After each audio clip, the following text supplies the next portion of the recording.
So today is the 40th wedding anniversary of my parents.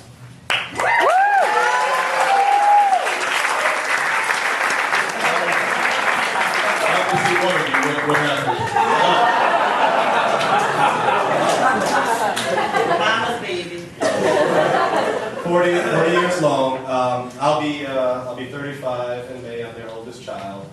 They did it the right way. You do the math.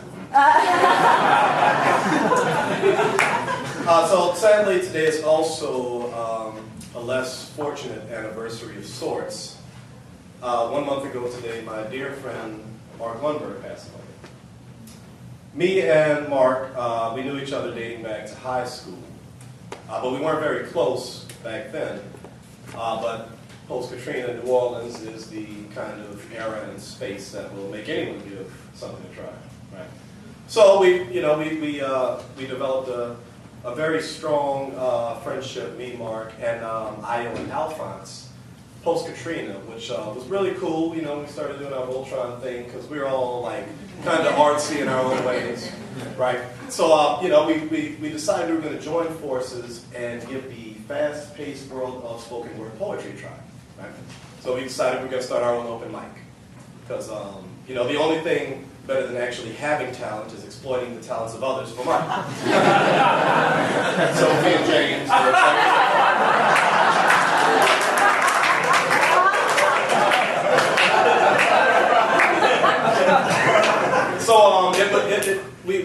we started doing open mic, and we found out that we were actually like really good at this kind of stuff, right? Like we were, we developed a really strong following, and one might say cultish following. Well, I would say a cultish following. You call it something else, but it's my story. It sounds better. Once we had kind of done that, we were like, well, now, how do we exploit this new consumer base, right? We'd already given up the moral high ground, so let's put this to some use. It turns out that a couple of months earlier, Io had done a birthday party, and he went through this local promoter to help him do it. We're gonna protect the names of the innocent here, so for tonight, we're gonna call this promoter. We're gonna call him Big Chief Popalock. Okay.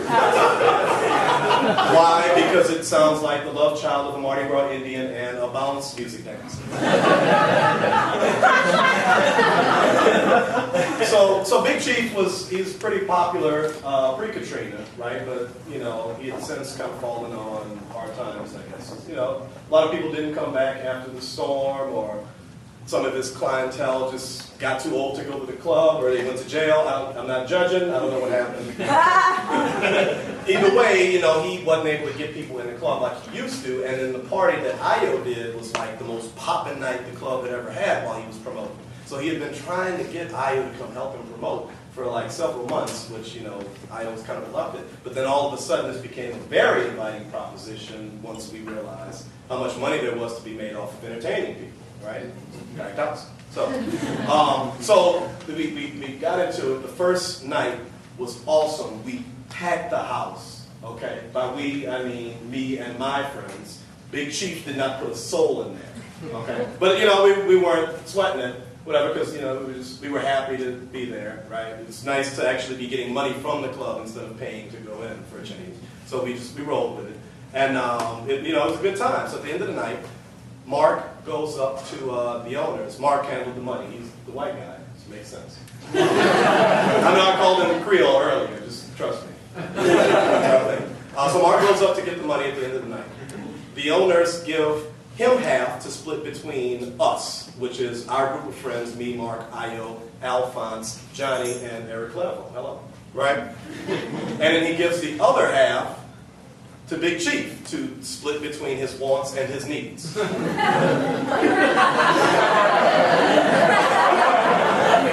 awesome. Right? So Mark comes back down, and he's like, say, bro, I think we just got Big Chief.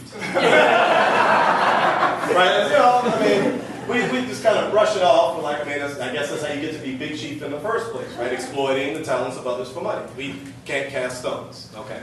So we're just we're doing our party every week. It's successful, right? We're taking our pennies and being happy about it, but we're getting greedy now. right? As with anything you give a try and you find success with, you want to, get more of it, right? So now we're all like, oh, well, we already conquered the weekend, so now we're gonna do a Monday happy hour, and that's gonna be awesome, right? So we're all like, hyper about this, and we're like going through the motions with our planning. And at about this time, Big Chief comes along and he's like, yeah, so I'm doing a party Easter weekend at the Metro. You guys want to help me promote? Right, and we're all in our minds like, you know what you can do with your Metro party? You can shove it, Big Chief. That's what we're thinking. But then, if there's any weekend that Big Chief is going to be able to get people into a venue, it's going to be like an Easter weekend when people come home, right? So then, we have the brilliant idea, let's partner with him, and then let's use this as our platform for our new event. Okay? So we make up a whole bunch of like VIP passes for our friends to get in free, which, that was kind of our job anyway. I did the graphic design. So we did way more than we should have. We gave them out to everybody we knew. And we're like, yeah, come to the street party Easter weekend. And then, that's awesome. And we're like, we're going to get all our friends in, and that's going to be like their perk for rolling with us. And then they're going to have fun. And then we're going to make all kinds of money off the door when Big Chief brings his people. And we're going to get money from the bar. Right? And then also, this plan is twofold, like an Ocean's 11 movie. And then also we're going to get his crowd to come into our events because they're going to see how great we are. We're going to Big Chief the Big Chief. That's right. It's for Big Chief and us. So we're all excited about this, right? And we put the plan into action.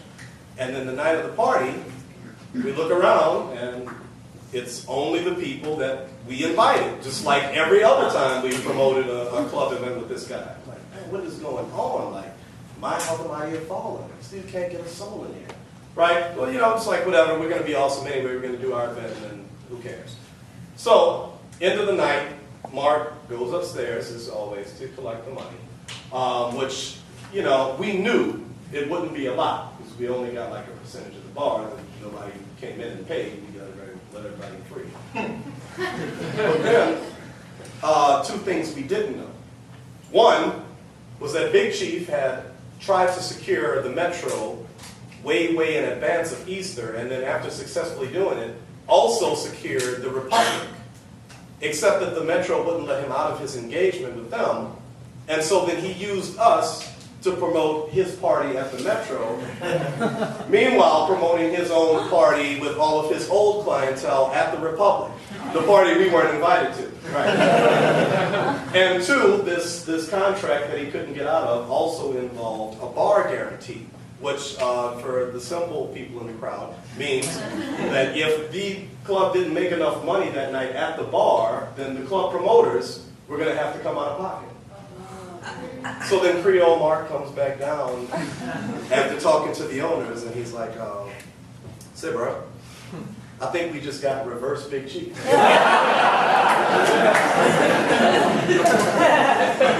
Postscript to the story, Big Chief is still a very popular promoter in New Orleans, even more popular than before. I went back to my roots of storytelling, and I think we all learned a valuable lesson. Giving new things a try is kind of overrated.